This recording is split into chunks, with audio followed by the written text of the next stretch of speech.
Hi everybody, welcome back to Flatwater.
Genesis 6:4. There were giants in the earth in those days, and also after that, when the sons of God came in unto the daughters of men, and they bare children to them. The same became mighty men, which were of old, men of renown.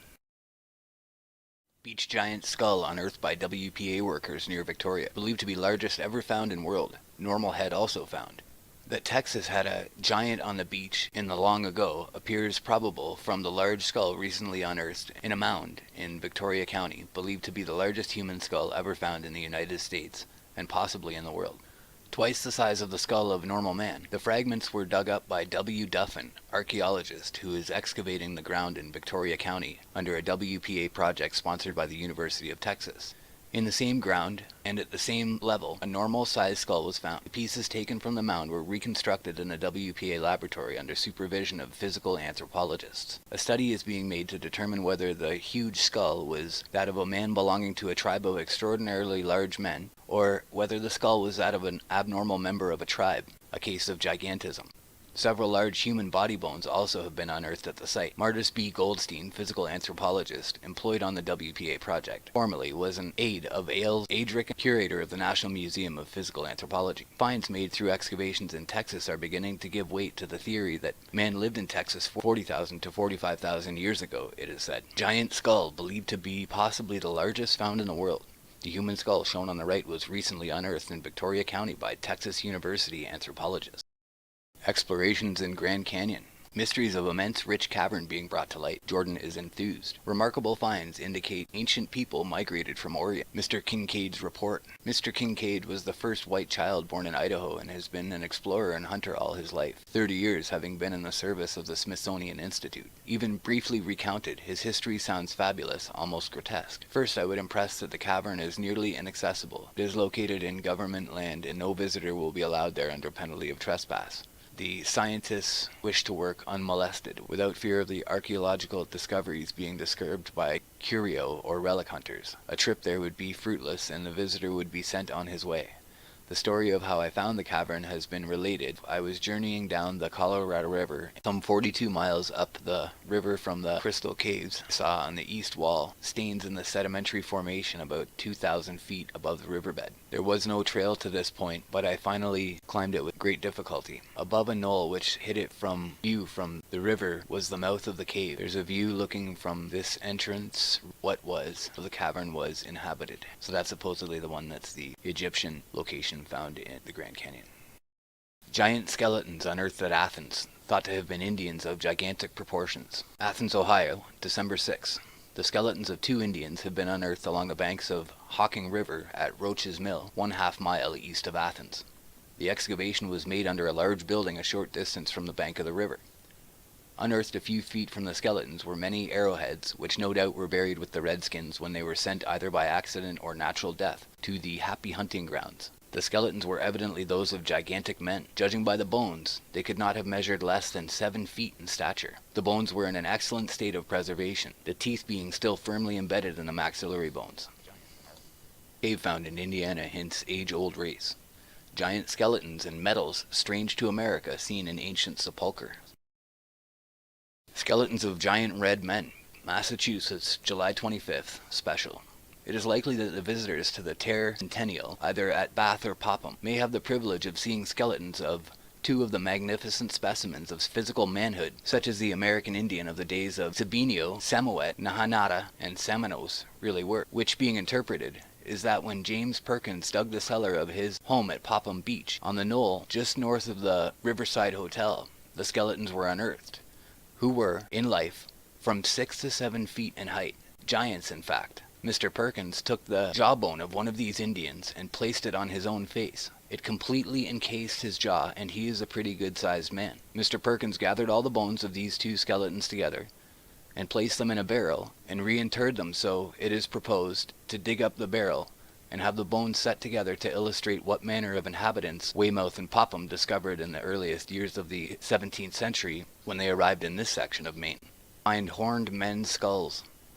Remarkable discovery by archaeologists in Susquehanna Valley, Athens, Pennsylvania. Dispatch to Philadelphia Record. The archaeologists who were traversing the Susquehanna River to the bay visiting sites of Indian villages and digging up aborigine and other relics are said to have found horned men's skulls. Giant skeletons unearthed. Prehistoric graveyard discovered on an Indiana farm. Special to the Record. Grange, Indiana, December 26. A prehistoric graveyard has been unearthed on the farm of Solomon Hedrick. A large number of skeletons have been found, all more than 8 feet in height.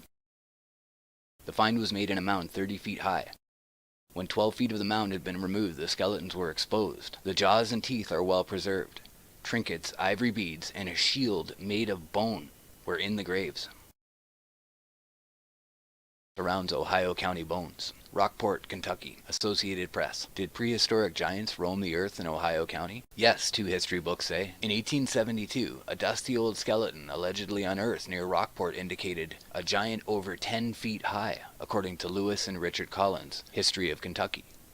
Long ago, too, an Ohio County man exhumed bones of an enormous size close to the Green River, wrote Harrison D. Taylor and Mary Taylor Logan in Ohio County, Kentucky, in The Olden Days. Karstens, who teaches anthropology at Murray State University, said the bones may have been from a Native American burial. Anna Laura Duncan, a local historian in Hartford, the Ohio County seat, has heard the tales of prehistoric giants, but hasn't seen proof. If any bones were found, I don't know where they would be, she said. History of Kentucky, published in 1874, claimed coal prospectors mined big bones about a mile from Rockport, which is also on the Green River. They dug down 6 feet and uncovered the complete skeleton of a human body of gigantic size. The historian Collins wrote, the lower jawbone, when fitted over the lower portion of a man's face in the party of explorers, completely covered it.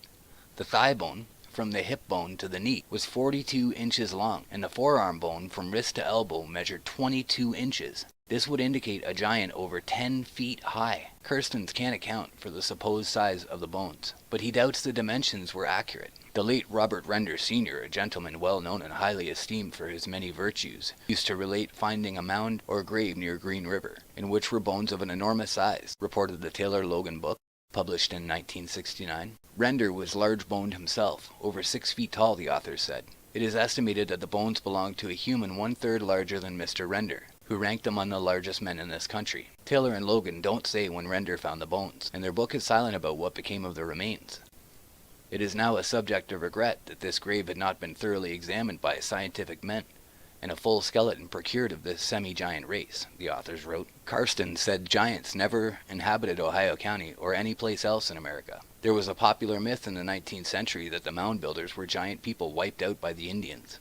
There were even stories that the mound builders were Europeans, not Native Americans, Karsten said. He said the myth was perpetrated to discredit the Indians and to justify stealing the Indian land. The Daily News, Mackenboro, Kentucky, Monday, May 12, 2003. Giant skeletons found. Archaeologists to send expedition to explore graveyards in New Mexico where bodies were unearthed. Special to the New York Times, Los Angeles, California, February 10th. Owing to the discovery of the remains of a race of giants in Guadalupe, New Mexico, antiquarians and archaeologists are preparing an expedition further to explore that region. This determination is based on the excitement that exists among the people of a scope of country near Mesa Rico, about 200 miles southeast of Las Vegas, where an old burial ground has been discovered that has yielded skeletons of enormous size. Luciana Quintana, on whose ranch the ancient burial plot is located, discovered 2 stones that bore curious inscriptions, and beneath these were found in shallow excavations the bones of a frame that could not have been less than 12 feet in length. The men who opened the grave say the forearm was 4 feet long, and that in a well-preserved jaw the lower teeth ranged from the size of a hickory nut to that of the largest walnut in size. The chest of the being is reported as having a circumference of 7 feet. Quintana, who has uncovered many other burial places, expresses the opinion that perhaps thousands of skeletons of a race of giants, long extinct, will be found. This supposition is based on the traditions handed down from the early Spanish invasion that have detailed knowledge of the existence of a race of giants that inhabited the plains of what is now eastern New Mexico. Indian legends and carvings, also in the same section, indicate the existence of such a race. The New York Times, published Feb 11, 1902. Mr. Jefferson's Cyclops. A giant skeleton unearthed at Buzzards Bay. Buzzards Bay, Massachusetts, July 4th. Joseph Jefferson, the actor, has made an astonishing find on the Summer Place, which he has purchased here near that of ex-President Cleveland. In laying out the grounds and making alterations, it became necessary to remove a sand hill of large size. The workmen, while doing this, found the skeleton of a man that filled them with astonishment from its great size. When an attempt was made to lift up the skeleton, it crumbled away, all except the skull. A workman lay down by the side of it, however, and it was estimated that it must have belonged to a man at least 6 feet 5 or 6 inches in height. The most peculiar thing was brought to light, however, when the skull was taken to Mr. Jefferson and by him examined. It was like ordinary skulls, only larger, except that it had, as far as could be seen, no place where the eyes had been. There was one hole in the center of the forehead, might have once served for one eye. This led Mr. Jefferson to believe that he had perhaps discovered the skeleton of a cyclops. He said to Mr. Booth, who was paying him a visit when he saw the wonderful skull, that he and his brother actor had a chance at hand to play Hamlet, with a skull such as it had never been played with before. All the scientific gentlemen of the neighborhood have been as unable to give an explanation of the skull as were Mr. Jefferson and Mr. Booth. Mr. Jefferson will no doubt be glad to receive suggestions from men of science that may throw light on the matter. The New York Times, published July 5, 1891. Giant skeletons found. Cave in Mexico gives up the bones of an ancient race. Special to the New York Times. Boston, May 3. Charles C. Clapp, who has recently returned from Mexico, where he has been in charge of Thomas W. Lawson's mining interests, has called the attention of Professor Agassiz to a remarkable discovery made by him. He found in Mexico a cave containing some 200 skeletons of men, each above 8 feet in height. The cave was evidently the burial place of a race of giants who antedated the Aztecs. Mr. Clapp arranged the bones of one of these skeletons and found the total length to be 8 feet 11 inches. The femur reached up to his thigh, and the molars were big enough to crack a coconut. The head measured 18 inches from front to back. The New York Times, published May 4, 1908. Strange skeletons found. Indications that tribe hitherto unknown once lived in Wisconsin. Special to the New York Times. Madison, Wisconsin, May 3rd. The discovery of several skeletons of human beings while excavating a mound at Lake Delavan indicates that a heretofore unknown race of men once inhabited southern Wisconsin. Information of the discovery was brought to Madison today by Maurice Morrissey of Delavan, who came here to attend a meeting of the Republican State Central Committee. Curator Charles E. Brown of the State Historical Museum will investigate the discoveries within a few days.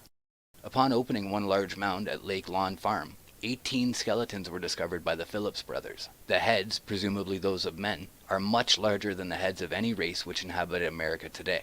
From directly over the eye sockets, the head slopes straight back, and the nasal bones protrude far above the cheekbones. The jaw bones are long and pointed, bearing a minute resemblance to the head of the monkey. The teeth in the front of the jaw are regular molars. There were also found in the mounds the skeletons presumably of women, which had smaller heads but were similar in facial characteristics. The skeletons were embedded in charcoal and covered over with layers of baked clay to shed water from the sepulchre. The New York Times published May 4, 1912. 5 giant skeletons unearthed. One of the most important discoveries of the many made in the prolific field of Indian mounds near Homer, Ohio, was made near there a few days ago. Beneath a small mound and 5 feet below the normal surface, 5 gigantic skeletons, with their feet to the east, were found in a grave with a stone floor. Remnants of burned bones and wood charcoal are plentiful, together with numerous stone vessels and weapons. The skeletons are of enormous size, the head of one being the size of a wooden bucket. The most striking articles besides the skeletons were a finely finished stone pipe, the bowl being large and polished and engraved with considerable care in a simple way. The figures are birds and beasts, a knife shaped like a sickle reversed, and having a wooden handle held by leather thongs, and a kettle holding perhaps 6 quarts. Those who know say this find is one of the oldest in America, and perhaps the most valuable. Race of men were giants. Bones recently found show gigantic stature and a low order of intelligence. 11 skeletons of primitive men, with foreheads sloping directly back from the eyes, and with 2 rows of teeth in the front upper jaw, have been uncovered in Craig's Hill at Ellenburg, Washington. They were found about 20 feet below the surface, 20 feet back from the face of the slope, in a cement rock formation over which was a layer of shale. The rock, that one cuts off there. Skeleton 7 feet long. Centerburg, Ohio, May 4th. Licking County has been for years a favorite field for students of Indian history, there being here 2 old forts and scores of mounds. Last week a small mound near Homer was opened by some schoolboys, who found a skeleton. Today further search was made, and several feet below the surface of the earth in a large vault, with stone floor and bark covering, were found 4 huge skeletons, 3 being each over 7 feet in length, and the other 8. The skeletons lay with their feet to the east on a bed of charcoal, in which were numerous partially burned bones. About the neck of the largest skeleton were a lot of stone beads, evidently a necklace in life. The grave contained about 80 stone vessels and implements, the most striking being a curiously wrought pipe, the bowl having a series of carved figures upon it representing a contest between animals and birds. It is said to be the only engraved stone pipe ever found. A stone kettle holding about a gallon, in which was a residue of saline matter, bears evidence of much skill. Their bows, a number of arrows, stone hatchets, and a stone knife are among the implements. The knife is of peculiar shape, with a curved blade and wooden handle. Students of Indian archaeology claim it is the most valuable find ever made in that line. I think it's really interesting that carved on the pipe was an engraving of a contest or a battle between animals and birds. And if you know what I'm referencing from the actual Book of Giants, then you'll understand what I mean by that. The bones of a giant found. St. Paul, Minnesota, May 24th. A skull of heroic size and singular formation has been discovered among the relics of the mound builders in the Red River Valley.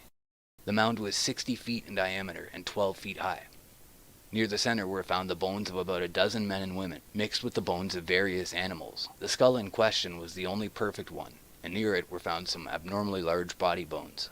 The man who bore it was evidently a giant. A thorough investigation of the mound and its contents will be made by the Historical Society. The New York Times published May 25, 1882. Gee, I wonder what happened to those bones. When giants roamed Earth. The past was more prolific in the production of giants than the present. In 1830, one of these giants, who was exhibited at Rouen, was 10 feet high, and the giant Galabra, brought from Arabia to Rome in the time of Claudius Caesar, was the same height. Phanom, who lived in the time of Eugene II, was 11½ feet in height. The Chevalier Scrogg, in his journey to the Peak Tenerific, found in one of the caverns of that mountain the head of a giant who had 60 teeth and who was not less than 15 feet high. The giant Ferragus, slain by Orlando, the nephew of Charlemagne, according to reports, was 28 feet high. In 1814, near Saint Gernad, was found the tomb of the giant Isolant, or Isolant, who was not less than 30 feet high. In 1590, near Rouen, was found a skeleton whose head held a bushel of corn, and which was almost 19 feet in height. The giant Bakri was 22 feet high. In 1623, near the castle in Dauphine, a tomb was found 30 feet long, 16 feet wide, and 8 feet high, of which were cut in grey stone the words Keptalocbus Rex. The skeleton was found entire and measured 25 1/4 feet high, 10 feet across the shoulders, and 5 feet from breastbone to the back. But France is not the only country where giant skeletons have been unearthed. Near Palermo, Sicily, in 1516, was found the skeleton of a giant 30 feet high. Near Magrino, on the same island, in 1816, was found the skeleton of a giant of 30 feet, whose head was the size of a hogshead, and each tooth weighed 5 ounces. During the first of 5 expeditions to Mongolia, Roy Chapman Andrews photographed this 7-foot 5-inch man in 1922 in the capital city of Ulaanbaatar. This photograph was never published in the magazine National Geographic, December 1996.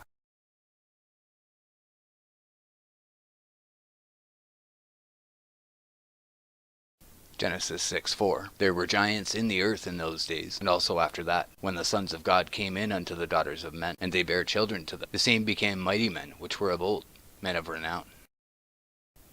Wisconsin Mound opened. Skeleton found of a man over 9 feet high with an enormous skull. Maple Creek, Wisconsin, December 19th. One of the 3 recently discovered mounds in this town has been opened. In it was found the skeleton of a man of gigantic size. The bones measured from head to foot over 9 feet and were in a fair state of preservation. The skull was as large as a half-bushel measure. Some finely tempered rods of copper and other relics were lying near the bones.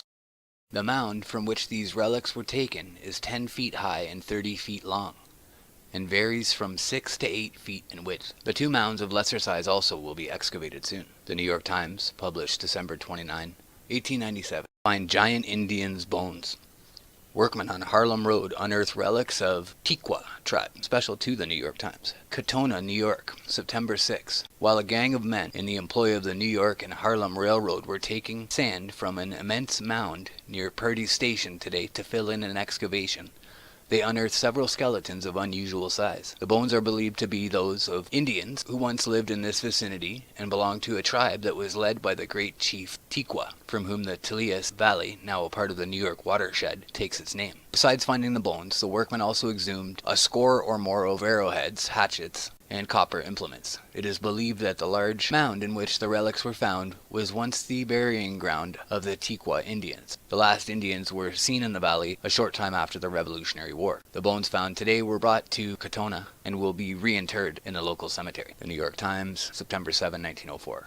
A race of giants in Old Gale or Old Call. In the year 1800, some human bones of enormous size, double the ordinary, in fact, were found in the tumulus of Castle Nest, Ildra, and I can't see the rest of it. Or Castleman's Indraft. On to the next one. Skeleton 7 feet long. Centerburg, Ohio, May 4. Licking County, so we've read that one already. The bones of a giant found, St. Paul, Minnesota. We've read that one. A giant remains in a mound. From the Charlatan, or from the Charleston Ward FA cell. Professor Norris, the ethnologist, who has been examining the mounds in this section of West Virginia for several months, the other day opened the Big Mound on Colonel B.H. Smith's farm, 6 or 8 miles below here. This is the largest mound in the valley and proved a rich storehouse. The mound is 50 feet high, and they dug down to the bottom. It was evidently the burial place of a noted chief who had been interred with unusual honors. At the bottom, they found the bones of a human being measuring, and it's impossible to say, it's at least a 7 or a 9. 7 to 9 feet. The grave of a giant. Visitors go up on Plago almost every pleasant day. Mrs. Allwater, who is making some improvements, is still there, and Mr. Cottrell of Mansfield is there and drives the town down, and drives the Athens Historical Society. Mr. Cottrell of Mansfield is there and drives the something, I'm not sure what it is, it's tractor maybe, down occasionally for visitors. The Athens Historical Society sent word to the mountain that they would visit it next Saturday. They claimed to know of an Indian grave on the top that they would open. The only Indian grave we ever know of, says the Troy Garrett, was one of the south point of the mountain on the farm of Obadias W. Hooker, or Obus W. Hooker. A very large thigh bone of a human being was dug up 45 years ago at some point near a spring. It was of immense size, and on its being shown to Dr. Theodore Wilder, he said it must have belonged to a man 7 feet high. There were giants in those days. Towhide Daily Review, 1625-1957. Strange find made on Malibu Ranch. Strange find made on Malibu Ranch. Skeletons of 14 Indians unearthed whose stature is far larger than that of the modern man. Special to the Herald. Santa Monica, July 8. John Stoneberger and William Derbyshire have returned from an excursion to the Malibu Ranch where they found skulls and skeletons of 14 Indians who must have been of enormous size. The bones of the arms and legs are at least 1/2 larger than those of the men of today. The discovery was made near Malibu Railway Wharf. With the 2 bones were stone implements and weapons. Jude 1:6. And the angels which kept not their first estate, but left their own habitation, he hath reserved in everlasting chains under darkness unto the judgment of the great day. Jude 1:7. Even as Sodom and Gomorrah, and the cities about them in like manner, giving themselves over to fornication, and going after strange flesh, are set forth for an example, suffering the vengeance of eternal fire.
Hi everybody, So because this is the first of these episodes, I'm going to give you a few so you don't feel cheated. Giant of the day. Giant skeletons in America. A splendid haul of giant skeletons is reported from Homer in the United States. The district is a prolific field of Indian mounds, and important discoveries are continually being made there. On the 4th instance, beneath a small mound at 5 feet below the normal surface, 5 gigantic skeletons with their feet to the east were found in a grave with a stone floor. Remnants of burned bones and charcoal were plentiful in the grave, together with numerous stone vessels and weapons. The skeletons were those of veritable giants, and no mistake, the head of one being the size of a wooden bucket.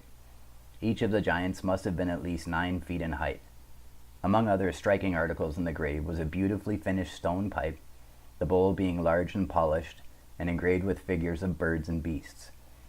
This is especially interesting as showing that the use of tobacco does not always, as alleged by some medical authorities, stunt growth. There was beside the pipe a huge knife, shaped like a sickle reversed, and having a wooden handle held by leather thongs. Also a kettle holding about 6 quarts. It is said by those who are most competent to give an opinion in this matter that this is by far the most valuable find of giants ever made in America, and probably one of the oldest. It is a well-known fact that the bones of elephants, rhinoceroses, mastodons, and other huge animals have before now been exhibited and accepted as proof of prehistoric giants. The presence, however, in the grave at Homer of the pipe and the kettle is conclusive proof that the skeletons are those not only of genuine but also of genial giants. St. Louis, April 8th. The city of Moberly, Missouri, is stirred up over the discovery of a wonderful buried city at the bottom of a coal shaft 360 feet deep, which was being sunk near the city. A hard and thick stratum of lava, which arches in the buried city, the streets of which are regularly laid out and enclosed by walls of stone, which is cut and dressed in fairly good, although rude style of masonry. A hall 30 by 100 feet was discovered, wherein were stone benches and tools of all descriptions for mechanical service. Do you hear that? A 30 by 100 foot hall was discovered with stone benches and tools of all descriptions of mechanical service. Further search disclosed statues and images made of a composition closely resembling bronze, lacking luster. A stone foundation was found located in a wide court or street, and from it a stream of perfectly pure water flowing, which, upon being tested, was found to be strongly impregnated with limestone. The most wonderful of all was lying beside the fountain, the portion of a skeleton of a human being. The bones of the leg were measured, the femur measuring 4½ feet, the tibia 4 feet and 3 inches, showing that when alive the figure was 3 times the size of an ordinary man, and possessed of a wonderful muscular power and quickness. The head bones had separated in 2 pieces, the sagittal and the cornosuturus having been destroyed. The implements found embrace bronze and flint knives, stone and granite hammers, metallic saws of rude workmanship, but proved metal, and others of a similar character. They are not so highly polished, nor so accurately made as those now finished by our best mechanics, but they show skill and an evidence of an advanced civilization that are positively wonderful. The searching party spent 12 hours in the depths and only gave up explorations because of the oil in their lamps being low. No end to the wonderful discovery was reached. The facts above are vouched for by Mr. David Coates, the recorder of the city of Moberly, and Mr. George Keeling, city marshal, who were of the exploring party. A further extended search will be made in a day or 2. So that was a buried city discovered, St. Louis, April 8th. 10-foot giants, explorers' discovery in Mexico. Tepio, Nayarit, Mexico. Captain Page, an American, and Captain Donalds, an Englishman, who have returned from an unsuccessful search for legendary Spanish gold mines, report the discovery of the bones of a race of giants who towered more than 10 feet in height. The 2 men said their discovery was made in great burial mounds in mountains southwest of here, and the state of preservation in which they found the bones indicated that the giant race lived in this region more than 500 years ago. Remains of Giants. Extract of a letter from Kanhawa, America, September 28th. On the 19th instant, 4 very large skeletons were found in a field, which had for 20 years past been cultivated in corn. They were deposited in a mound, apparently very ancient. The first was discovered by the owner of the field having plowed it up, which induced him to make a further examination, when 3 others were found. The bones are perfectly sound and much larger than common, particularly the skulls, which can be very easily slipped over the largest man's head. The upper jawbone has 1 row of double teeth only on the left side. It is hoped that the curiosity of the public may excite them to examine the skeletons and furnish some interesting speculations on the subject. Bones of giants found. Well-developed mammoth skeletons in an Indiana mound. From the Associated Press. Crawfordsville, Indiana, October 26. In a gravel pit along the high bluffs of Sugar Creek, 25 giant skeletons have been exhumed, and the unburying of these mammoth bones is still going on. The last skeleton taken out measured 7 feet in length. The femur and the pelvic bones are twice as large as those of an ordinary man. The grinning skull contained a perfect set of teeth, with an enamel as beautiful as polished marble. The bones were perfect in every detail. Of the whole number of skeletons thus far found, only 2 indicate immature development, the remainder representing the framework of a race of men evidently extinct for centuries. This is certainly the first discovery of skeletons in which the characteristic development of giants has been observed. 12 skeletons of giant Indians found under Klamath Marsh. Another chapter of prehistoric Klamath has come to light with the recent discovery of an Indian burial ground by a road construction crew at a point in Klamath Marsh, over which the old military trail is routed. 12 skeletons, all of full-grown Indians, were uncovered by a road scraper. Alongside the skeletons, buried in 3 feet of moist, loamy soil, were numerous spears, arrowheads, mortars, pestles, and other instruments characteristic of the domestic and war activities of the Klamath Indians. A striking feature of the discovery, as compared with other discoveries of a similar nature, is the size of the skulls. According to William Zed, connected with the Reservation Forest Service, who is in this city today, one jawbone was so big that it fitted over the jawbone of a road worker 6 foot 4 inches tall. The skulls were of exceptional thickness, thicker, Mr. Zeb said, than the ordinary Indian skull. On the side of one skull was a hole which clearly indicated violence of some sort, probably an arrow through the temple. 3 theories have been advanced by those versed in Indian lore on the probable cause of the selection of this spot for a burial ground. The violent death of one of the Indians leads to the belief that at this spot a battle between 2 Indian tribes took place, and that the fatalities of the engagement were buried on the battleground site. This theory is further substantiated by the fact that all the skeletons found were of full-grown adults of large size. At the point where the skeletons were found is an ideal hunting ground. Timber juts out into the marsh from both sides, forming a strait. It is logical to assume that Indians frequented this spot to shoot ducks and geese, and that to commemorate the happy hunting ground they buried their dead there, it is claimed. The third theory is that the road workers merely uncovered an ordinary Indian burial ground, similar to many that have been found in Klamath from time to time, since the white man has inhabited the country. The road crew were working for the Indian Service and were constructing a road to Silver Lake through the Klamath. Owing to the dry summer and the consequent drying up of the marsh, the road crew took the opportunity to fill in a roadbed across the straits of the marsh. The new road will lessen the distance to Silver Lake from the reservation by over 30 miles. Giant in Ancient Mound.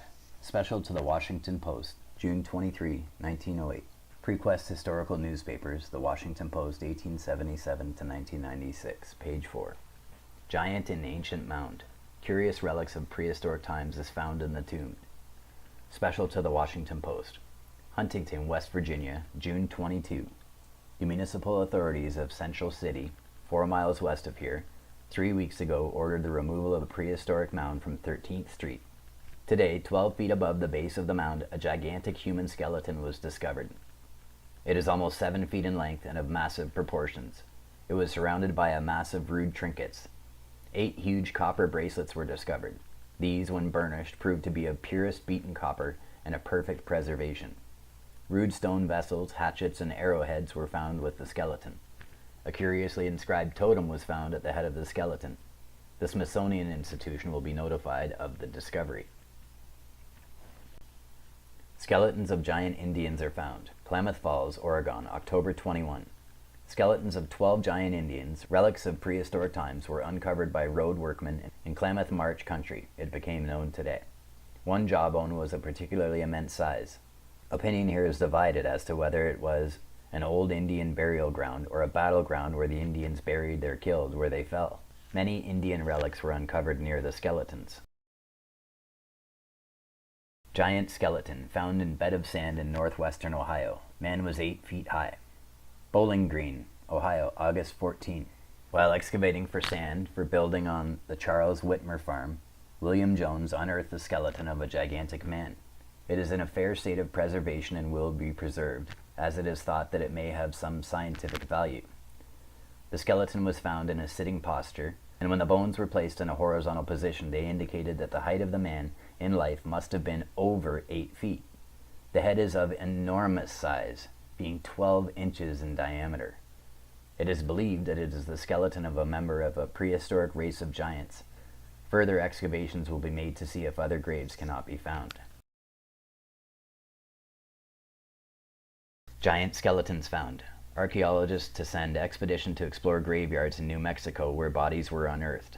Special to the New York Times.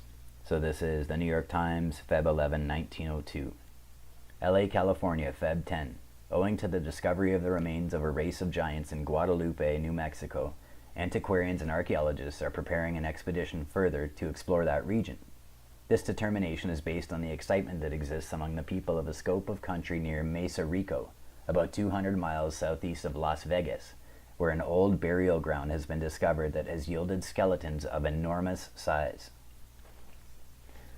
Luciana Quintana, on whose ranch the ancient burial plot is located, discovered 2 stones that bore curious inscriptions, and beneath these were found in shallow excavations the bones of a frame that could not have been less than 12 feet in length. The men who opened the grave say the forearm was 4 feet long, and that in a well-preserved jaw the lower teeth ranged from the size of a hickory nut to that of the largest walnut in size. The chest of the being is reported as having a circumference of 7 feet. Quintana, who has uncovered many other burial places, expresses the opinion that perhaps thousands of skeletons of a race of giants long extinct will be found. This supposition is based on the traditions handed down from the early Spanish invasion that have detailed knowledge of the existence of a race of giants that inhabited the plains of what now is eastern New Mexico. Indian legends and carvings also in the same section indicate the existence of such a race. Giant skeleton found. Springfield, Ohio, April 6. A giant skeleton has been unearthed at the Woolerton Farm, west of here, near Tippecanoe City. This skeleton measures 8 feet from the top of the head to the ankles, the feet being missing. The skull is large enough to fit as a helmet over the average man's head. The skeleton was one of several found buried in the form of a wheel under a mound, with the feet toward the hub. Giant skeletons found. Cave in Mexico gives up the bones of an ancient race. Special to the New York Times. New York Times, published May 4, 1908. Boston, May 3rd. Charles C. Clapp, who has recently returned from Mexico, where he has been in charge of Thomas W. Lawson's mining interests, has called the attention of Professor Agassiz to a remarkable discovery made by him. He found in Mexico a cave containing some 200 skeletons of men, each above 8 feet in height. So that's 200 skeletons at 8 feet. And that means if you lay the bones out and they come out to 8 feet, the person is probably closer to 9 feet. When you add in the adjustments for the cartilage and the knees, it ends up being quite a bit bigger. So if you have 200 skeletons of 8 feet, I would say giants existed. The cave was evidently the burial place of a race of giants who antedated the Aztecs. Mr. Clapp arranged the bones of one of these skeletons and found the total length to be 8 feet 11 inches. The femur reached up to his thigh, and the molars were big enough to crack a coconut. The head measured 18 inches from front to back. That is massive. Notable giants. So there's one here where I've noticed this, that it's been rewritten several dozen times in different newspapers throughout America, throughout a 50 to 100 year period. They continually reuse this one piece. So I think I found one of the original articles that had the full piece in it, and most of the other articles, they take bits and pieces of it and fit it into their newspaper where they can. So you'll notice a whole bunch of this one story of giants coming down, and I think this is a piece of it. So we'll get to this one shortly. It's incredible. Race of men were giants. Bones recently found show gigantic stature and a low order of intelligence.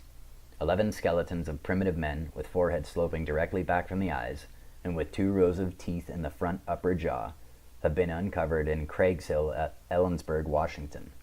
They were found about 20 feet below the surface, 20 feet back from the face of the slope, in a cement rock formation over which was a layer of shale. Prehistoric man is found near Norwalk. Pitchville is excited over the finding of a giant skeleton which measured over 8 feet in length. It's either Pitchville or Fitchville. Norwalk, Ohio, February 28. What is believed to be the skeleton of a prehistoric giant was unearthed in the cemetery in Fitchville. The skeleton of another human being that is thought to have been buried at the same time also was unearthed. The discovery of the bones was made by Cornelius Springstead, sexton of Fitchville Cemetery, while he was engaged in digging a grave for the remains of John Laughlin, an aged pioneer resident of Fitchville. The Laughlin family burial lot in the Fitchville Cemetery has been owned by the Laughlin family for the past 75 years, and a large number of members of the family have been buried there. The cemetery is located on a high piece of ground, and the Laughlin lot is located on the highest point in the cemetery, a sort of a mound. Sexton Springstead had dug down to a depth of about 6 feet when his spade struck against some hard substance. Scraping away the dirt, Springstead was surprised to find that he had unearthed a portion of a human skeleton. Continuing his work, he soon had the entire skeleton unearthed. The skeleton, which was intact and in an excellent state of preservation, lay on its back with both arms extended out at right angles with the body, showing that it had never been enclosed in a coffin. In order to unearth the bones of the arms and hands and legs, it was necessary to dig into the sides and one end of the grave for quite a distance. When the skeleton was finally entirely uncovered, it was seen to be that of a giant man, which when measured proved to be about 8 feet in length. Springstead is a man of average height, but the hip bones of the skeleton were found to be fully 6 inches longer than his are. The other bones of the skeleton were proportionally long. Unearthed giant skeletons. Illinois mound rich in relics of prehistoric days. Some proved to be 8 feet long. Diggers believe they have found an ancient burying ground. Quincy, Illinois, November 13. Excavations now going on the hilltop farm of Mrs. M. Crabtree, 8 miles from Mount Sterling, Brown County, are revealing a large number of prehistoric relics. The diggers are at work upon a mound. With the first day's work, the mound began to yield traces of handiwork of past ages and the bones of those who had wrought it, and others immediately joined in the search, still going on. Thus far, several skeletons by actual measurement 8 feet long, and several pieces of remarkable pottery, beads, and curious implements have been taken out. The bones crumble badly almost as soon as they are taken in the open air. They are so numerous that it is believed a prehistoric burying ground has been found, greater in extent and more perfectly preserved than any yet discovered. Under the bones of each of the ancient dead were found pieces of pottery. Beneath the fragments of the skulls of some of them vases, the largest of which would easily hold 2 gallons. Underneath one skeleton was a curious bowl, in the center of which was the figure of a king seated upon a log, and it is thought that these bones may be those of a great leader of the race that once ruled this portion of the continent. Strangest of all, the articles found with the bones were implements that are apparently made of bamboo, some of them evidently shaped for purposes of weaving. Vast quantities of beads were found in the mound of a strange material, almost white, and possibly made from the best of potter's clay. Skeleton of a giant that antedates Adam. Miamisburg, Ohio, December 23rd. A discovery of the greatest scientific interest was made when the pickaxes of Edward W. Ebert and Edward Kaufman of this race disturbed the long repose of a skeleton that had been buried for no one man may tell how many thousands of years. Giant skeleton found upon Arizona ranch. Prescott, Arizona, August 5th. The skeleton of a human being twice as large as any man living today was found here by Peter Mars on his farm northwest of here. The skeleton is perfect. The bones do not resemble those of ancient tribes found in Verde and other valleys of this country. Skeleton of giant found. The Wheeling Times. So interesting, this will be Wheeling, Ohio, where there's tons of mounds. Skeleton of a giant found. A day or two since, some workmen engaged in subsoiling the grounds of Sheriff Wickham at his vineyard in East Wheeling came across a human skeleton. Although much decayed, there was a little difficulty in identifying it by placing the bones, which could not have belonged to other than a human body, in their original position. The impression made by the skeleton in the earth, and the skeleton itself, were measured by the sheriff and a brother in the craft locale, both of whom were prepared to swear that it was 10 feet 9 inches in length. Its jaws and teeth were almost as large as those of a horse. The bones are to be seen at the sheriff's office. Wheeling Times. Bones of prehistoric giant. Great discovery made by scientists near Bowling Green, Ohio. Toledo, Ohio, August 18.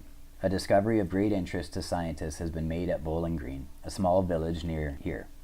The skeletons of a prehistoric giant was exhumed. When placed together when it was in life, it measured nearly 9 feet in length. The skull is almost 12 inches in diameter, and there are 2 distinct rows of teeth in the massive jaw. The bones are well preserved, with the exception of the pelvic bones, which are considerably decayed. The arms of the giant measure many inches more than those of a man today, and were the lower limbs not so long, the skeletons would bear a close resemblance to a huge gorilla. Giant mummies found in desert. Men 8 or 9 feet tall lived in Colorado 80,000 years ago, Club informed. A retired Ohio doctor has discovered relics of an ancient civilization whose men were 8 or 9 feet tall in the Colorado desert near the Arizona, Nevada, California line, an associate said today. Howard E. Hill of LA, speaking before the Transportation Club, disclosed that several well-preserved mummies were taken Sunday from caverns in an area roughly 180 miles square extending through much of southern Nevada from Death Valley, California, across the Colorado River into Arizona. Hill said the discoverer is Dr. F. Bruce Russell, retired Cincinnati physician, who came across the first of several tunnels in 1931, shortly after coming west and deciding to try mining for his health. Not until this year, however, did Dr. Russell go into the situation thoroughly. Hill told the luncheon with Dr. Daniel S. Bovee of L.A., who with his father helped open up New Mexico's cliff dwellings, Dr. Russell has found mummified remains together with implements of the civilization which Dr. Bovee had tentatively placed at about 80,000 years old. These giants are clothed in garments consisting of a medium-length jacket and trouser, extending slightly below the knees, said Hill. The texture of the materials is said to resemble gray-dyed sheepskin, but obviously it was taken from an animal unknown today. Hill said that in another cavern was found the ritual hall of the ancient people, together working with devices and markings similar to those now used by the Masonic order. In a long tunnel were well-preserved remains of animals, including elephants and tigers. So far, Hill added, no women have been found. He said the explorers believed that what they found was the burial place of the tribe's hierarchy. Hieroglyphics, he added, bear a resemblance to what is known of those from the lost continent of Atlantis. They are chiseled, he added, on carefully polished granite. He said Dr. Viola V. Pettit of London, who made excavations around Petra on the Arabian desert, shortly will begin an inspection of the remains. So you see these things, they have found these obviously they've found these things many, many times. And what has happened to them? They have disappeared every single time. And you have this guy, Dr. Viola V. Pettit of London, who began inspections of the remains. Whatever came of that? Nothing ever came of it. Next, ancient maps and monsters. Then the giants of Tierra del Fuego. This is a map called Other Moscow. But look at this creature. There's lots of interesting things in here, but check out this creature. I think some of you guys have seen this before. I think Martin has seen it. What is this thing? It looks like a pterodactyl. The text down here is in Latin, so I put it through a translator. Death monster, teeth, suspense along the steep cliff, advanced into the top dreadful, from where it plunges, to the subject sighted, waylaying.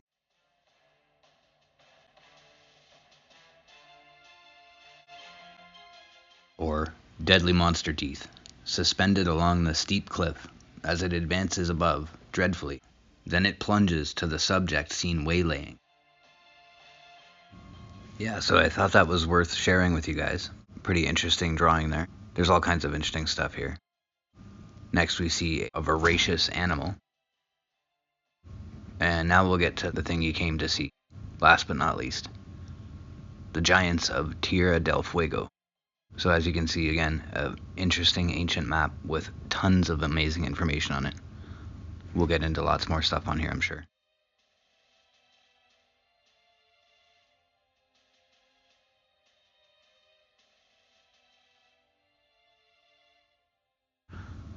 And here we are, Gigantes.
It's incredible how they found these things, printed them, and then destroyed it. Destroyed all evidence. So this is another one that I have the full piece, and it's quite fascinating. And it ties in with the one from Hawaii. Science is stumped by strange mummies in Utah. No possible explanation yet to account for the red-headed, wavy-haired, perhaps white race in America thousands of years before the Indians or even the cliff dwellers. Science is stumped by strange mummies in Utah. No possible explanation yet to account for the red-headed, wavy-haired, perhaps white race in America thousands of years before the Indians or even the cliff dwellers. The type of thoroughly explored Utah cliff dwelling, deep beneath which were found the mummies and remains of the mysterious, lost, red-headed American race, by Dr. W. H. Ballou. Those who have the habit of thinking that the original inhabitants of America were either straight and black-haired people, like the Indians, with coppery skins, or little brown-skinned dwellers in the pueblos of the West, like the Hopi Indians, will probably be just as surprised as science is now to learn that 10,000 years ago, at least, there lived in Utah a red-haired, presumably fair-skinned race. It may be that this vanished folk had their abode in other parts of what is now the United States. There are legends extant of a fair people dwelling in the New World long before Columbus discovered it, and these legends are found in the very oldest strata of Indian folklore. In the light of recent discoveries, science is turning away from its scornful disregard of these stories, which it has hitherto regarded as absurd. The mummies, which have revealed the existence of these red-haired Americans, were found in caves under the houses of the cliff dwellers in Grand Gulch, southeastern Utah. There is clear evidence that they had entirely disappeared centuries before the cliff dwellers, themselves now a vanished race, took up their abode within the precipices of the canyons. A number of well-preserved bodies, together with weapons, garments, basketware, and utensils, are now under examination at the American Museum of Natural History, New York. The public will not be permitted to see them for some time, as they are being studied by Mr. B.T.B. Hyde, the museum's expert, from whom no statement will be issued until his researches are complete. Other museums at Harvard, Pennsylvania, Chicago, Yale, and Denver universities also have their quota of the mummies, but these institutions will await the verdict of Mr. Hyde before giving out any results of their own examination. The bodies, although so ancient, have been excellently preserved by the extraordinarily dry air of the place in which they lived and were buried. Their hair ranges from what is called Titian to a violent red. The hair of the babies and youngsters is distinctly wavy. At least one important fact can be deduced from this. The red-haired Americans, whoever they were, did not come from Asia, as there is good reason for believing the American Indian did.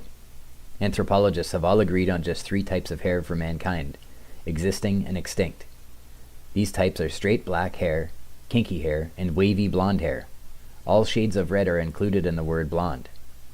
We do not know yet whether these 3 types originated simultaneously in different sections of the world, or whether one type followed another, nor do we know which is the oldest or original type, if single origin of mankind, a matter in hypothetical dispute, be decided upon.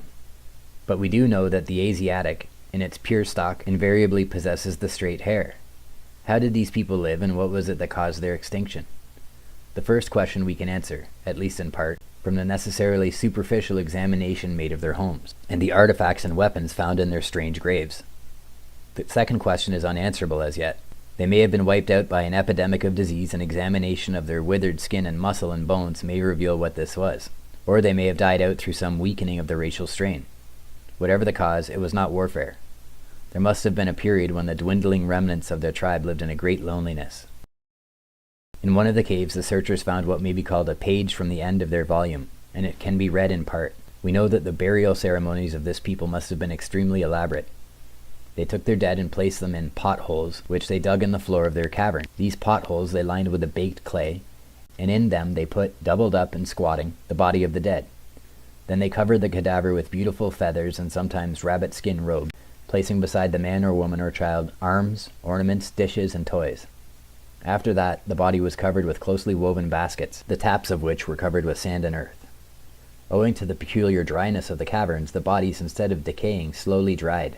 The flesh, writes Dr. George H. Pepper of the American Museum, wasted away until the skin flattened on the skeleton, leaving the hair and eyebrows intact, with ears, nose, and skin of the face and other fleshy parts of the body in so perfect a condition as to be sometimes almost lifelike.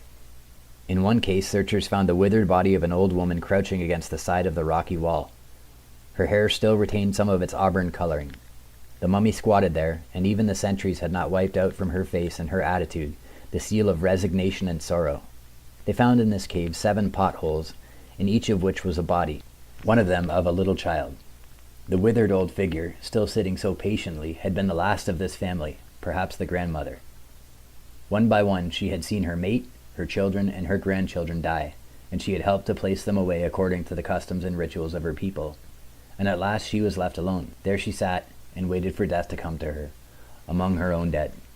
There was no one to bring her food or water, and when at last she died, there was no one to give her the burial which had been afforded her own beloved dead.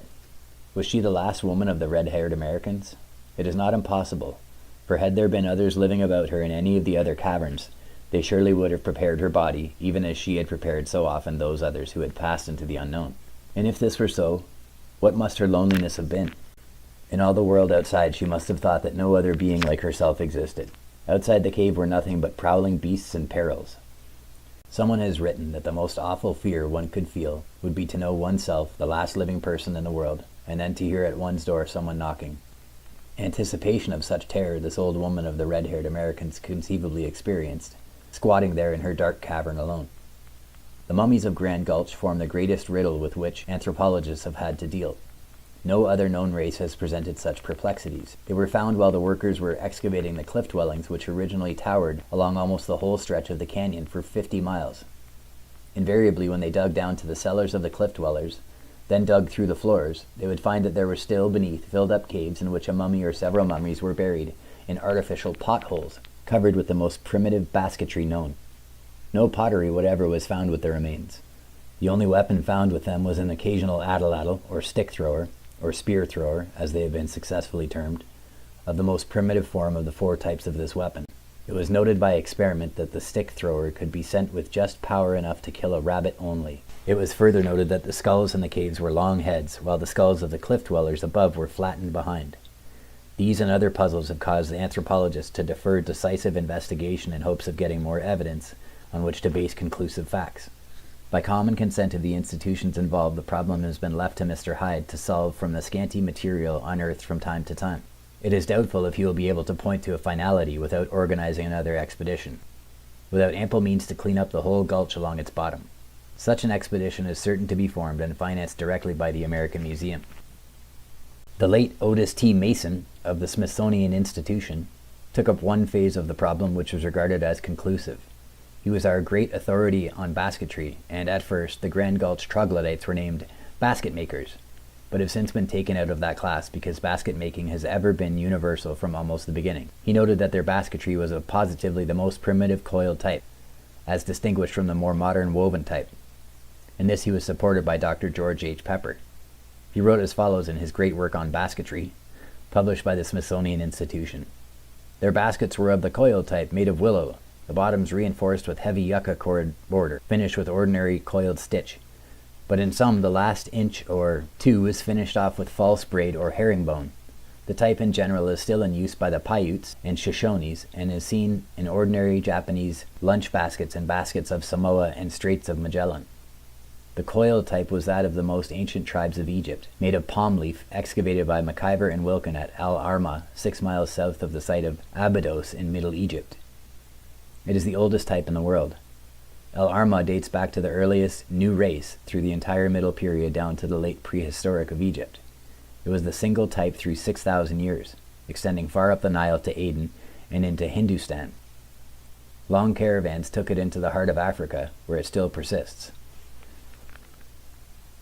The presence of the wooden stick or spear and its slight killing power shows the red-haired people were completely isolated. No other human beings or tribes could have been near. Had they been, they would have been forced to develop a primitive armament. Dr. George H. Pepper, quoting Richard Weatherhill, describes their home as follows. Grand Gulch drains nearly all the territory southwest of the Elk Mountains, from the Macomb Wash to the Clay Hills, about 1,000 square miles of territory. It is the most tortuous canyon in the whole southwest, making bends from 200 to 600 yards apart almost the entire length, or for 50 miles, and each bend means a cave or overhanging cliff. All of those cliffs which have an exposure to the sun have been occupied either for cliff houses or as burial places. The canyon is from 300 to 700 feet deep, and in many places toward the lower end the bends are cut through by nature, making natural bridges. Under these bridges, in some cases, are houses, and in such places are pictographs in the greatest profusion. Ingress and egress is very difficult, there being not more than 5 or 6 places where even footmen can get into or out of the canyon. Water is fairly plentiful. Springs occur at very frequent intervals, running a short distance and sinking in the sand, perhaps to rise again lower down. Wherever there are slopes, a sparse growth of pinyon and cedar occurs. About the springs are cottonwoods, mountain ash, and hackberry. In snaked side canyons are mountain ash and hackberry. The usual bush of the canyon is scrub oak. Canes or rushes cover the bottomlands in the vicinity of water. This then was the home of the basket maker, so far as we know. The cliff dwellers practiced artificial flattening of the head, confined to the back portion of the skull, as pronounced in women as men. The skull of the cliff dweller was broad, short, and flattened. Of the basket maker, narrow, elongate, and normal. The cliff dweller used the bow and arrow. The burial caves is 22 feet in diameter, where skulls and mummies she found long since filled with sand. The basket maker used a throwing stick, the nearest neighbor of which is found in Chihuahua, Mexico, in form of the atlatl. There were other implements peculiar to the basket maker, one of which is similar to the rabbit stick used by the Hopi Indians today. The most striking feature was the absence of houses and caves and the mummification of dead in potholes under baskets. The potholes, lined with baked clay, were 22 feet in diameter, where skulls and mummies she found. The basket makers rank below mummies from Pelashuco, Bolivia, excavated by the late Dr. Adolf F. Bandelier for the American Museum. These Bolivians made pottery, a step in advance of the basket makers. The next higher type of mummies were found by Dr. Charles W. Mead in the region west of the Peruvian Cordillera, also for the American Museum, also used for storing grain. The largest of, and then it cuts off. The fragments of and allusions to the Manichaean version of the Book of the Giants have been recovered in medieval manuscripts in various languages, including Middle Persian, Sogdian, Uyghur, Coptic, Parthian, and Latin. The following is a summary of the surviving fragments and allusions, which I have attempted extremely tentatively to put in sequence. The summaries are also very tentative. M1. The 200 demons descend to earth. Their descent from heaven stirs up the other heavenly beings. They descend because of the beauty of the women they saw there, and they reveal forbidden arts and heavenly mysteries in order to seduce these women, and they bring about ruin on the earth. Enoch warns that the coming of the 200 demons will lead only to hurting speech and hard labor. They then subjugate the human race, killing hundreds of thousands of the righteous in battle, forcibly marrying beautiful women, and enslaving the nations. The angels veil Enoch, and the righteous endure the burning, and Enoch the sage is mentioned. Samazad Samhaza begets 2 giant sons, Sahim Oyach and Patsam Naraman or Achya Chaya, and the other demons and Yaksas beget the rest of the giants. So we see that there is one split lineage that came directly from Samyaza. That one is notable and mentioned, and that all the others, the other Yaksas, beget the rest of the giants. The giants grow up and wreak ruin upon the earth and the human race.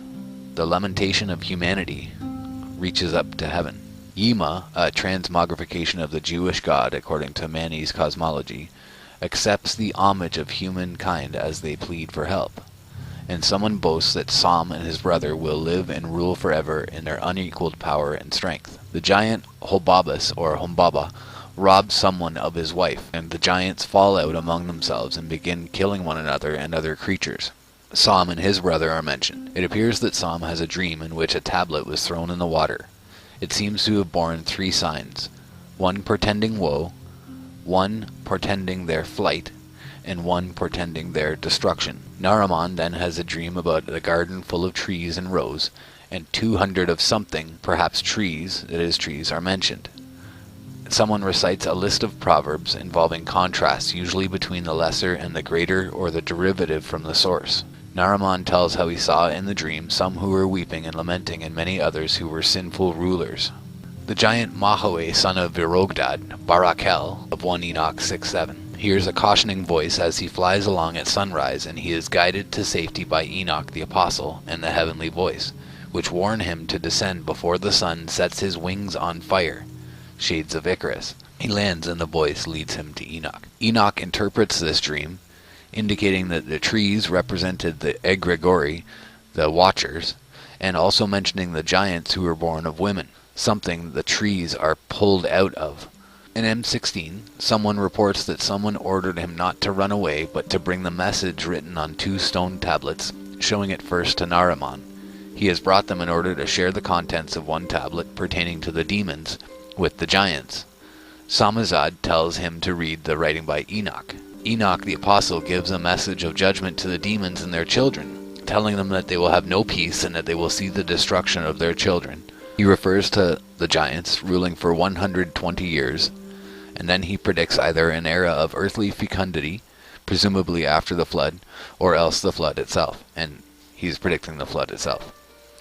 Sam exhorts the other giants to cheer up and eat, but they are too sorrowful to eat and instead fall asleep. Mahaway goes to Atan Bush, otherwise known as Utnapistim, either another giant or another name for Enoch, and tells him all. When Mahaway returns, Sam has a dream in which he ascends to heaven. He sees the water of the earth consumed with heat, and a demon comes out of the water. Some beings, the protecting spirits, are invisible, but he sees the heavenly rulers. Then M19, Samazad, and Mahaway have a conversation. So remember that Samazad is Samyaza. Mahaway mentions his father, Varogdad. There are obscure references to weapons and a blessing on someone who saw something and escaped death, or would have escaped death. Sam and Mahaway search for something. Someone gives satisfactory assurance to Mahaway that he will be protected from Sam, but nevertheless Sam and Mahaway fall out and begin to fight. The wicked demons are glad to see the apostle Enoch and assemble timidly before him. Apparently they promise to reform their ways and they ask for mercy. Enoch warns the demons that they will be taken from a fire to face eternal damnation, despite their belief that they would never lose their misused power. He also addresses their sinful misbegotten sons, the giants, and describes how the righteous will fly over the fire of damnation and gloat over the souls inside it, and guard that they stay in there, I would add. M23, they, presumably the demons, take some heavenly helpers hostage. As a result, the angels descend from heaven, terrifying the 200 demons, who take human form and hide among human beings.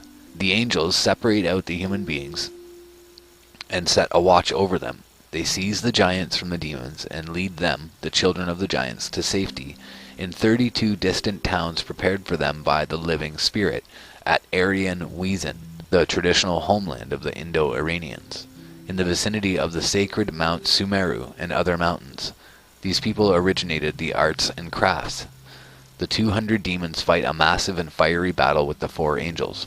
M24, a Tanbush does battle, accompanied by watchers and giants, and 3 of the giants are killed. An angel and others are also killed. Oyach and Ayach resolve to keep their promise to do battle, and they boast of their prowess. 4 angels, by divine command, bind the egregori with everlasting chains in a dark prison, and annihilate their children. Even before the rebellion of the egregori, this prison had been built for them under the mountains. In addition, 36 towns had been prepared for the habitation of the wicked and long-lived sons of the giants before they were even born. Oyah, or Aya, the primordial monster Leviathan, and the archangel Raphael engage in a great battle, and they vanished, according to one tradition. Oyah survived the flood and fought this battle after it. 3,280 years passed between the time of Enoch and the time of King Vishtasp, who ruled at the time of the prophet Zoroaster, who, along with Buddha and Christ, was an apostle who came before the final apostle Mani. There's a couple interesting things I wanted to mention there. That when they talked about they're taken from the fire, it just endure the burning, and Enoch the sage is mentioned. Now that ties into what we've been talking about recently, and some things that I saw that Zen Garcia was talking about, and his amazing stuff that he's tied up. And what he was talking about there is that the righteous, actually, in between this period and Christ coming back to earth, or coming to earth for the first time, the first appearance of the Savior, that the righteous had to endure that time period in hell, because they had no savior to come down and take them from Sheol, and that is what happens in the Chronicles of Longinus. And so go and check out that work. I've posted it. It's part of this playlist. It's been part of the playlist that this will be part of. So you can see it there, or go to Zen's work at Endeavor Freedom and check out the Chronicles of Longinus, or Longinus, and the Thracian Chronicles. And you'll see what I'm talking about there.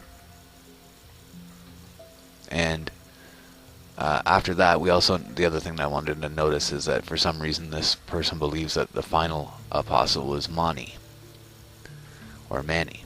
An effort to nuance this version is given after the summary. So A1. The angelic watchers beget the Nephilim and the giants, perhaps the same creatures, but perhaps not, through miscegenation with mortal women. These rapacious monsters inflict bloodshed and injustice upon the earth and destruction upon the sea, animals, plants, cattle, and humanity. All this is reported to Enoch, the scribe of interpretation. Enoch addresses God, praising him for his glory, knowledge, strength, and creative acts. A number of giants, including Hobabus and Humbaba, Mahoe, and perhaps the watcher Barak El, have a conversation in which they discuss killing, perhaps of human beings. Following hints from the Manichaean version and the Midrash of Samyaza, perhaps we should reconstruct here an episode in which the giants have a first pair of dreams predicting the Great Flood. If so, the first dream seems to involve the effacing of a writing tablet by submerging it in water. Stuckenbrook also suggests that a fragment which refers to 3 shoots in a garden belongs to the second parable. The first dream may have told of an angel doing the effacing as a symbol of the destruction wrought by the flood. The second may have told of an angel descending and cutting down all but 3 shoots, representing the sons of Noah in the garden. Mahoe consults Enoch the first time. It is possible that the first tablet was introduced at this point. These episodes are entirely lost, but their existence is deduced by later references in the fragments. The giants Oya and Mahoe have a conversation in which Mahoe tells Oya something he heard while in the presence of Mahoe's father, the watcher Barakel. Oya responds that he too has heard of 4 marvels, and he starts to make a comparison which pertains to a woman giving birth. There is a conversation among the giants in which one of them admits that, despite his own might, he has been unable to prevail in war against some heavenly beings, presumably the archangels. Oya mentions an oppressive dream which has disturbed him, and someone tells the giant Gilgamesh to recount his dream as well. Oya says something to his brother Haya about the watcher Azazel, the watchers, and the giants. In another fragment that may continue this speech, one of the giants resigns himself that there is no escape and that he and the others must die for their misdeeds. He refers to a vision that hinders him from sleeping. Someone enters the assembly of the giants.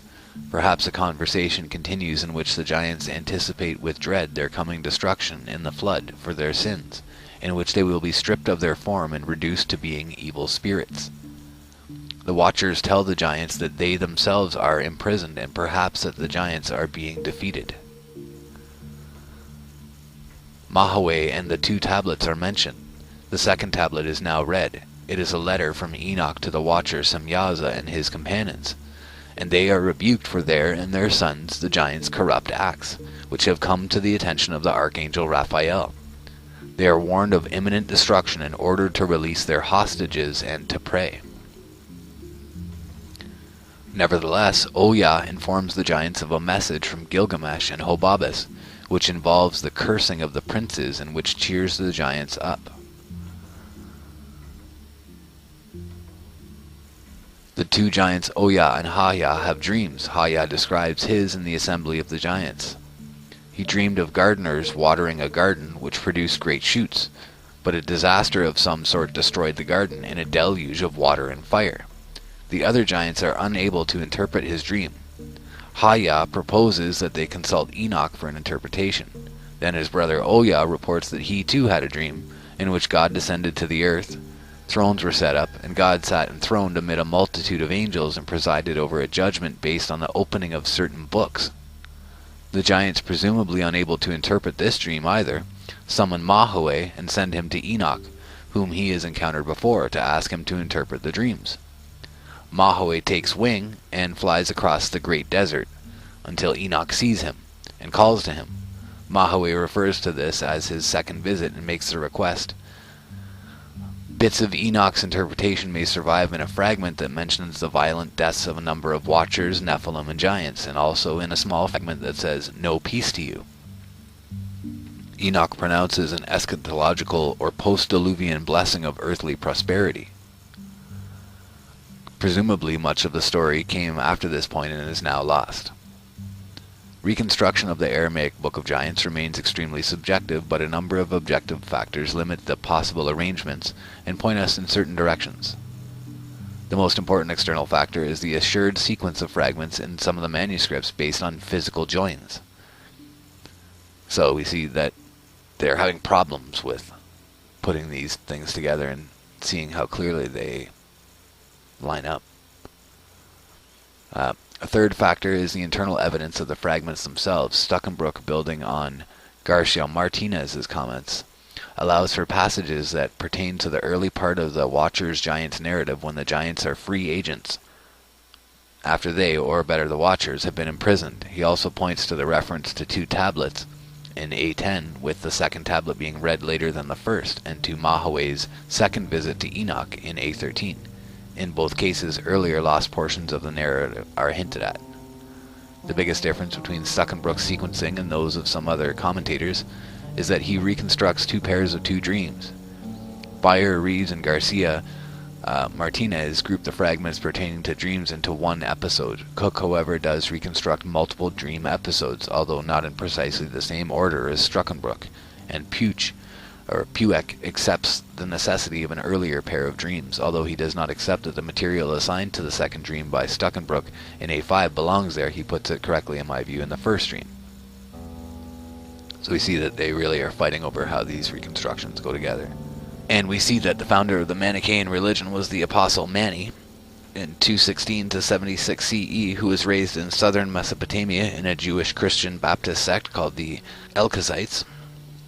From age 12 on, Mani began to have visions. Eventually, his visionary experiences led to his being expelled from the sect, and he then founded his own religion, sending out missions to Iran, India, Syria, and Egypt. Late in his life, he fell out of royal favor and was sent to prison, where he died. He wrote detailed scriptures so that his doctrines would be preserved forever, even going so far as to invent a new script to write them in, but over time nearly all of these scriptures have been lost. This makes it very difficult to reconstruct his original theology. We know that he drew on other world religions to interpret himself as the culminating revelatory intermediary for Christianity, Zoroastrianism, and Buddhism. We also know that the Manichaean religion taught an extremely complicated system, Gnostic dualism, centered around a cosmological myth about the war between the originally pristine realms of light and darkness.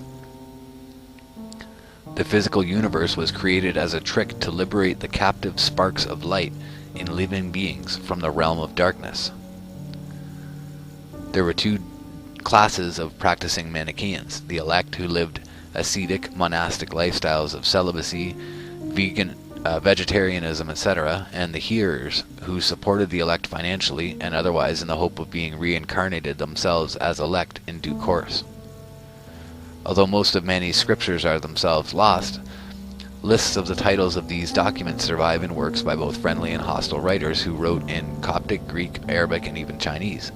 Allowing for minor corruptions, all the lists mention the same 7 works, usually in more or less the same order.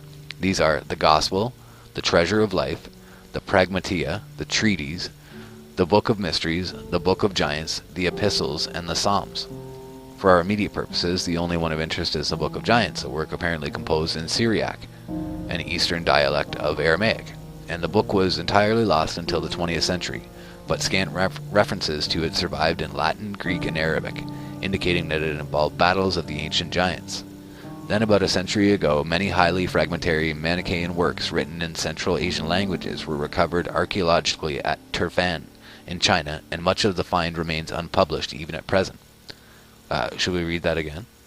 Then about 100 years ago, many fragmentary Manichaean works written in Central Asian languages were recovered at Turfan in China, and much of the find remains unpublished. Among the published fragments are many badly eroded manuscripts of the Book of Giants in various languages. So we see again that they have found this very clearly. They probably have a very clear, good book of it, and we are not given that translation. The Manichaean versions adapted the story of the giants to fit Iranian mythology. Schiavo discusses these adaptations at length, and three of the most striking adjustments have to do with the names of the major characters. Sam, or Sam, is the name of the immortal dragon slayer in later Iranian epic. His name is given to the giant Ohia, and Ohia's brother Hahia is given the name Naraman, who in Iranian epic is a figure closely connected to Sam, either identified with him or presented as one of his close relatives. The name of the father of the giant Mahoe, the demon Varogdad, means given by lightning in Persian, a loose translation of Barak El, which is Hebrew for lightning of God. The watcher Barak El seems to be the father of Mahoe in the Aramaic version of the Book of Giants. Between Mani's Book of Giants and the stories of the giants related in the Enoch literature and in Jubilees, these were already good indicators of Mani's use of earlier Jewish traditions, a use confirmed by the discovery of the Dead Sea Scrolls in 1947. These consisted of many hundreds of parchment and papyrus manuscripts in Hebrew and Aramaic, with a few also in Greek, most of which had rotted away into tens of thousands of fragments. Fragments survived as some of the Enoch books in Aramaic, and also the Book of Jubilees in Hebrew. J.T. Millick has also discovered roughly 6 to 10 extremely poorly preserved manuscripts of an Aramaic Book of Giants, apparently the document used by Mani as the basis for his scriptural work. These manuscripts give no indication of being sectarian compositions. Their paleographic dates fall roughly across the 1st century BCE, so presumably the book was composed before this, although how long before remains open to question. The kernel of the same story appears in the Bible in Genesis 6:1-4, but as with the Book of the Watchers, it remains debatable whether the traditions about the Watchers and Giants are creative expansions of the Genesis passage, or independent transmissions of stories that have been summarized and truncated in Genesis. And then it talks about the Midrash of Samyaza, which Millick has published and translated in his edition of some of the Aramaic fragments of the Book of the Giants. And this work tells how at the time of the corrupt generation of the flood, the angels Samyaza and Azazel make a bet with God that if they were to descend from heaven to earth, they would be able to resist the lure of the evil inclination. But after descending, they promptly lose the bet. They notice the beauty of mortal women and cannot restrain themselves from becoming sexually involved with them. Soon they find themselves revealing heavenly secrets to their mortal wives. Samyaza begets sons named Heya and Aheya. The angel Metatron, another name for the deified Enoch in the Hekala traditions, sends them a warning of the coming flood. Heya and Aheya each have a prognostic dream. In the first, an angel descends from heaven and scrapes an enormous stone tablet with writing on it, which was spread across the whole world until only 4 words remain. In the second, there is a garden full of trees and gems, but an angel descends and cuts down everything but one tree with 3 branches. Both dreams predict the coming of the flood and the destructions of all human beings, except Noah and his 3 sons. The giants are then killed in the flood, but are consoled by the fact that mortals will use their names in incantations, and thus their fame will never cease. Samyaza repents and suspends himself upside down between heaven and earth. Azazel refuses to repent and becomes a demon who entices men to corrupt deeds and who bears the sins of Israel on the Day of Atonement. Leviticus 16:7-10. The numerous and striking parallels with the Book of Giants are obvious.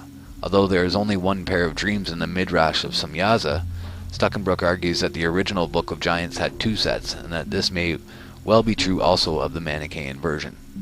Moving now from history of transmission to background influences, we should note that the Aramaic Book of Giants draws on ancient Near Eastern myth rather, as the Manichaean version draws on Iranian.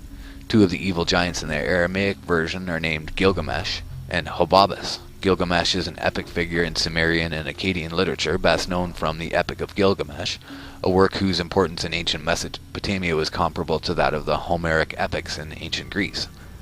According to the epic Gilgamesh, a huge, semi-divine man has many adventures with his friend, the wild man Enkidu. One of these is the slaying of the monster Humbaba in the cedar forest. But Enkidu dies tragically, and Gilgamesh sets out to discover the secret of immortality in order to avoid his friend's fate.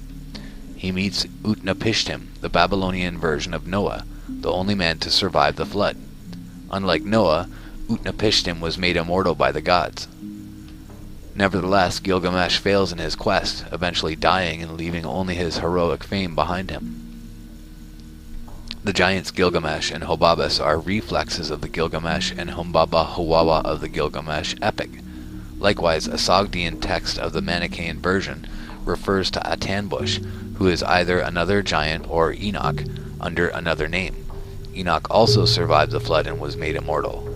Atanbush is clearly a reflex of Utnapishtim, and we may assume that he appeared also in some lost passage or passages in the Aramaic Book of Giants.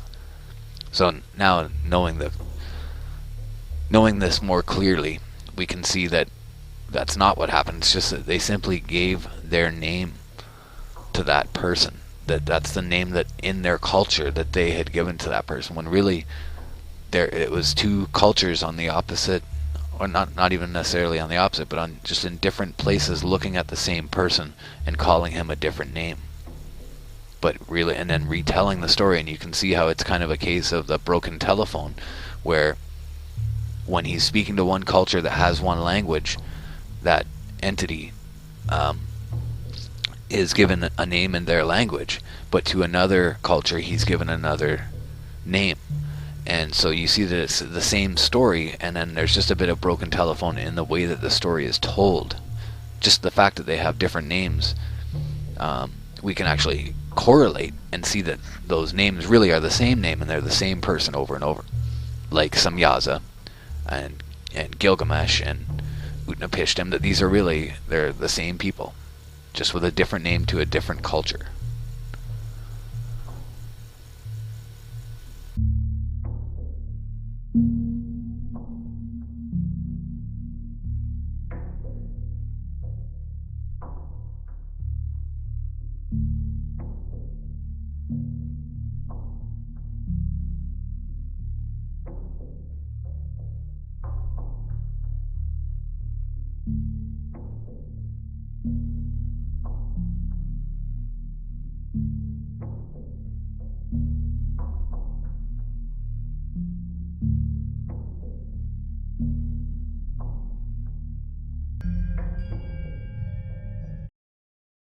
Isaiah 13. The judgment against Babylon. The vision which Isaiah, son of Amos, saw against Babylon. Lift up a standard on the mountain of the plain. Exalt the voice to them. Beckon with the hand.